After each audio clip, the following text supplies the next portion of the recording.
Everyone, मेरा नाम है डॉक्टर सोनी प्रियंका। मैं एक डॉक्टर और एक हेल्थ एंड वेलनेस कोच हूँ।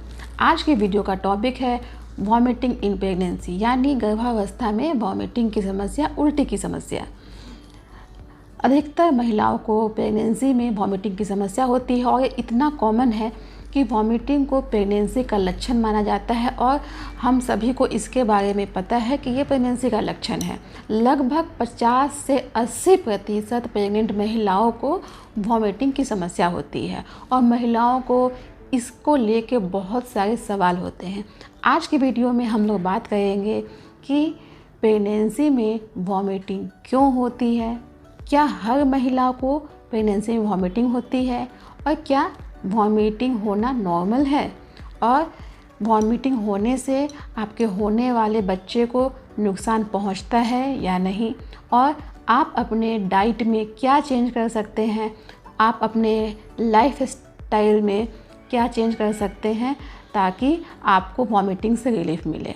और लास्ट में हम बात करेंगे कि अत्यधिक वॉमिटिंग होने पे आपको क्या करना चाहिए। इस कंडीशन को हाइपरइमेसिस ग्रेविडेरम बोलते हैं। ये एक गंभीर समस्या है, उसके बारे में भी हम चर्चा करने वाले हैं। तो चलिए सबसे पहले स्टार्ट करते हैं कि प्रेगनेंसी में वॉमिटिंग, उल्टियाँ क्यों होती है। देखिए, प्रेगनेंसी में आपके बॉडी में कई तरह के चेंज होते हैं। 3 फैक्टर मेन होते हैं वॉमिटिंग के लिए। पहला है हार्मोनल चेंज, दूसरा है साइकोलॉजिकल फैक्टर और तीसरा है डाइटरी डेफिशिएंसी। तो सबसे पहले बात करते हैं हार्मोनल चेंजेज की। इसमें 2 हार्मोन बहुत इंपॉर्टेंट है। पहला है बीटा एचसीजी और दूसरा है प्रोजेस्टेरोन। जैसे ही आपकी प्रेगनेंसी कंफर्म होती है तो बीटा एचसीजी का लेवल बढ़ना स्टार्ट होता है और 8 से 10 हफ्ते में ये पीक पे होता है और फिर धीरे धीरे ये कमने लगता है और 12 से 14 हफ्ते में ये बहुत कम हो जाता है। और जैसे जैसे आपका बीटा एचसीजी बढ़ता है वैसे ही आपका वॉमिटिंग का सिम्टम भी बढ़ता है और जैसे ये कमता है तो ये भी सामान्यतः कम हो जाता है। लेकिन कुछ महिलाओं को 12 से 14 हफ्ते के बाद भी कुछ महीनों तक वॉमिटिंग होती है और कुछ महिलाओं को थ्रू आउट प्रेगनेंसी, मतलब पूरे प्रेगनेंसी में वॉमिटिंग होती है, तो ये भी नॉर्मल है। अब जिस कंडीशन में बीटा एचसीजी ज़्यादा बढ़ता है, जैसे कि ट्विन प्रेगनेंसी, मल्टीपल प्रेगनेंसी या मोलर प्रेगनेंसी, तो इसमें आपके बॉडी में बीटा एचसीजी ज़्यादा होता है और इसमें आपको नॉर्मल प्रेगनेंसी की तुलना में ज़्यादा वॉमिटिंग भी होती है। अब बात करते हैं हमारे दूसरे हार्मोन के बारे में, जो कि है प्रोजेस्टेरोन। ये भी आपके प्रेगनेंसी को मेंटेन करने में आपकी हेल्प करता है और ये आपके फूड पाइप और स्टोमक के बीच में कार्डियक इंस्फिक्टर होता है, उसको रिलैक्स करता है और आपके गैस्ट्रिक इम्पटिंग, यानी कि आपके स्टोमक में जो फूड होता है उसको स्लो मूव करता है, यानी कि वो आंतों में बहुत स्लो जाता है और हमें लगता है कि हमारा पेट भरा हुआ है और हमें भूख नहीं लगती है और वॉमिटिंग जैसा भी फील होता है। तो इसका जो कारण है प्रोजेस्टेरोन भी हो सकता है। कुछ प्रेगनेंसी जो प्रीसियस प्रेगनेंसी होती है, जैसे कि आपको हिस्ट्री है इनफर्टिलिटी की या मिसकैरेज की हिस्ट्री है, तो उसमें आपके प्रेगनेंसी को सपोर्ट करने के लिए अलग से प्रोजेस्टेरोन दिया जाता है। तो उस कंडीशन में भी आपको वॉमिटिंग की समस्या आम प्रेगनेंसी से थोड़ी ज़्यादा होती है। अब हमारा सेकेंड फैक्टर है साइकोलॉजिकल फैक्टर। किसी महिलाओं को एंजाइटी के कारण, चाहे किसी चिंता के कारण उन्हें वॉमिटिंग की टेंडेंसी ज़्यादा फील होती है। तीसरा फैक्टर है डाइटरी डिफिशियंसी। अगर आप फास्टिंग करती हैं या आपने कोई मील स्किप किया है तो आपके बॉडी में कार्बोहाइड्रेट की डिफिशियंसी हो जाती है और इसके कारण आपको वॉमिटिंग हो सकती है और वॉमिटिंग होने से आपको विटामिन B1, B6 और प्रोटीन की भी कमी हो जाती है। हमारा अगला सवाल है, क्या प्रेगनेंसी में वॉमिटिंग नॉर्मल है? जी हाँ, प्रेगनेंसी में वॉमिटिंग बिल्कुल नॉर्मल है और ये आपके हार्मोनल चेंज को इंडिकेट करती है। इसका मतलब है कि आपकी प्रेगनेंसी हेल्दी है। अब अगला सवाल है, क्या हर महिला को प्रेगनेंसी में वॉमिटिंग होती है? नहीं, सिर्फ 50 से 80% महिलाओं को ही प्रेगनेंसी में वॉमिटिंग होती है। अब आप पूछेंगे कि जिन महिलाओं को प्रेगनेंसी में वॉमिटिंग नहीं होती है, क्या उनकी भी प्रेगनेंसी नॉर्मल होती है? हाँ, उनकी भी प्रेगनेंसी नॉर्मल होती है, उन्हें भी कोई दिक्कत नहीं होती है, उनके बच्चे को भी कोई दिक्कत नहीं होती है।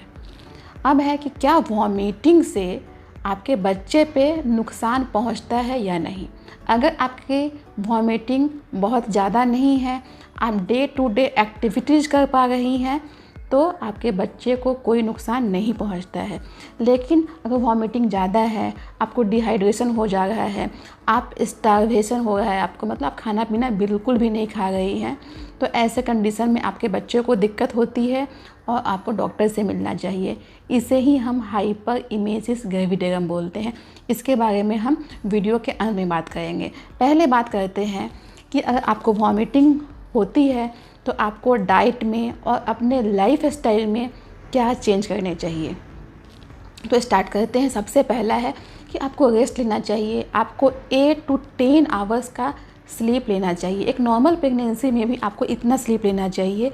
और अगर आपको वॉमिटिंग की समस्या होती है तो इससे आपको बहुत हेल्प मिलेगी।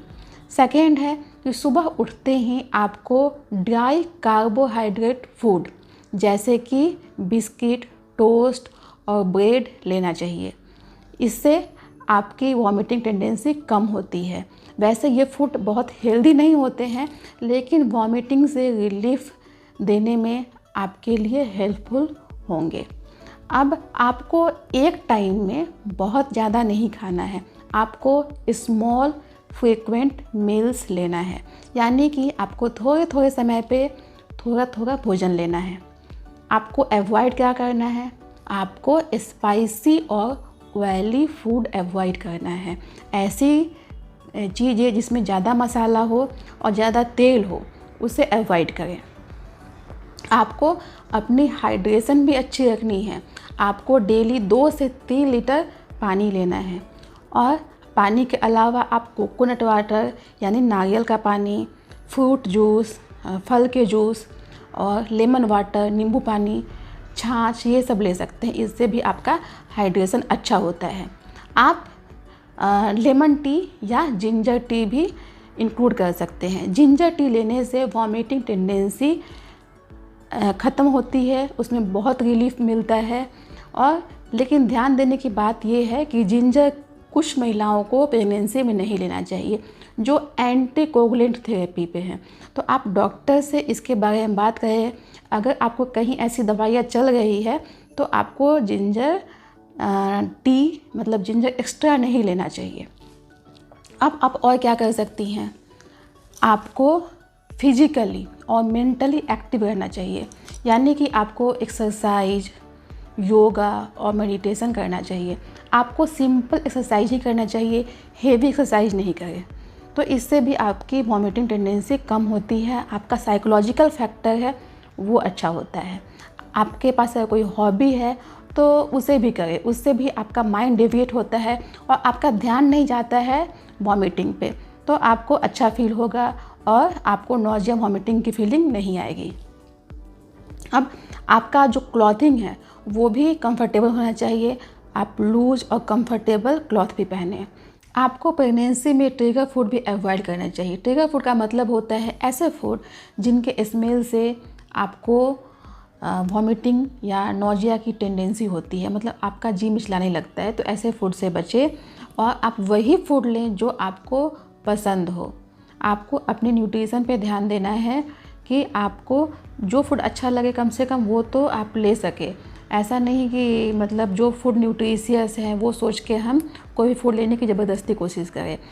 कभी कभी फैमिली वाले का प्रेशर होता है कि आपको ये फूड खाना चाहिए क्योंकि ये फूड आपके लिए हेल्दी है, लेकिन उन्हें इसके लिए प्रेग्नेंट लेडीज़ को फोर्स नहीं करना चाहिए, क्योंकि प्रेगनेंसी में जो फूड उन्हें पहले पसंद थे, हो सकता है कि प्रेगनेंसी में उन्हें वो चीज़ पसंद नहीं हो, तो उन्हें अपनी पसंद से हेल्दी फूड चॉइस करने दें।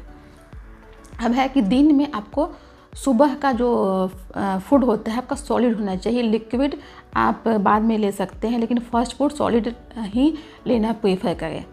अब बात करते हैं कि जिन महिलाओं को अत्यधिक वॉमिटिंग होती है उन्हें क्या करना चाहिए। अत्यधिक वॉमिटिंग का मतलब होता है कि वो खाना पीना बिल्कुल भी नहीं खा पाती हैं, या वो पानी भी पीती हैं तो उन्हें उल्टी हो जाता है, और वो डे टू डे एक्टिविटी भी नहीं कर पाती हैं, या उनका वेट लॉस हो रहा है, तो उन्हें डॉक्टर से मिलने की ज़रूरत है। ये सीरियस कंडीशन है, इसमें आपके बच्चे पे दुष्प्रभाव पड़ सकता है, बच्चे को नुकसान हो सकता है और आपकी हेल्थ को भी नुकसान होगा।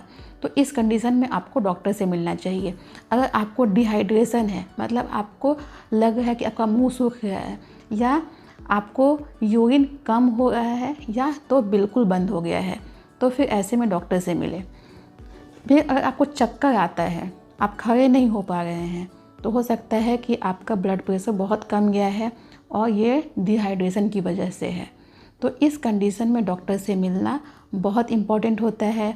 और जब आप कुछ खा या पी नहीं पाती हैं तो आपको हॉस्पिटलाइज करना भी पड़ सकता है और आईवी फ्लूइड देना पड़ता है। जब आपकी कंडीशन नॉर्मल होगी तो फिर धीरे धीरे आपको खाने पे शिफ्ट किया जाता है, कुछ मेडिसिन दिए जाते हैं और फिर आपकी प्रेगनेंसी जो है वो ठीक से कंटिन्यू होती है।